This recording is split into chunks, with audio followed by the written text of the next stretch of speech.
Daspur friends স্টেশনসের পক্ষ থেকে বন্যা কবলিত এলাকায় তুলে দেওয়া হচ্ছে ত্রাণ। ঘাটাল মহকুমা একাধিক এলাকায় বন্যার ক্ষতিগ্রস্ত হয়েছে, প্রচুর বিস্তীর্ণ এলাকা। বন্যা কবলিত সেই সমস্ত এলাকায় পৌঁছে যাচ্ছে দাসপুরের একদল যুবক। কখনো শুকনো খাবার, কখনো রান্না করা খাবার নিয়ে বন্যা কবলিত এলাকায় পৌঁছে যাচ্ছে। তাদের এমন উদ্যোগকে সাধুবাদ জানিয়েছে সর্বস্তরের মানুষ।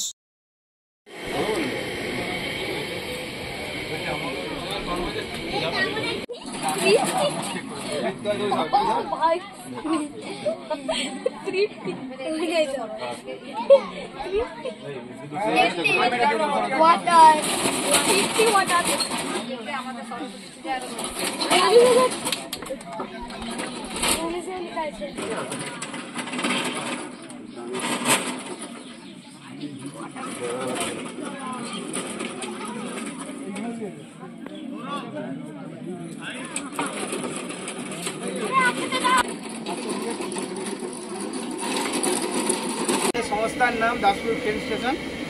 তো आज के আমরা ঘাটাল থানার অন্তর্গত নিমপাতা গ্রামে এসেছি। এর আগে আমরা বন্যার সমসাময়িক কালে আমরা দাসপুর থানার অন্তর্গত হোসেনপুর, রামগড় এবং সামাটে শুকনো খাবার এবং খিচুড়ি রান্না করে আমরা খাওয়ানোর চেষ্টা করেছি দাসপুর ফ্রেন্ড স্টেশনের তরফ থেকে। এটা একটা সম্পূর্ণ অরাজনৈতিক একটা বন্ধুদের সংস্থা এবং সকল মানুষ পাশে থাকার জন্য এটা সম্ভব হয়েছে। সেই সকল মানুষকে যারা আমাদের পাশে থেকেছেন এবং সহযোগিতা করেছেন, সাহায্য পাঠিয়েছেন, তাদের সকলকে ধন্যবাদ জানাই। আপনাদের করা সাহায্যই আমরা প্রত্যেকটি বন্যা দুর্গত মানুষদের হাতে তুলে দিতে পেরেছি। আপনার নাম কি? নিমপাতা। আপনার নাম? লক্ষ্মী সাঁতরা। আচ্ছা, এখানে এই যে বর্তমানে বন্যা পরিস্থিতি এখনো রয়েছে, সেই বন্যা পরিস্থিতি আপনাদের এখানে কেমন ভয়াবহ আকার ধারণ করেছে? খুব বড় ভয়াবহ আকার ধারণ করেছে।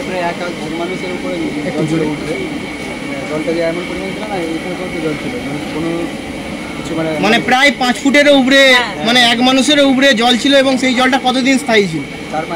4-5 দিন স্থায়ী ছিল এবং বিদ্যুৎ বন্ধ, সবকিছুই ছিল এবং যোগাযোগ পুরোই বন্ধ ছিল, একদম যোগাযোগ বিচ্ছিন্ন। এবং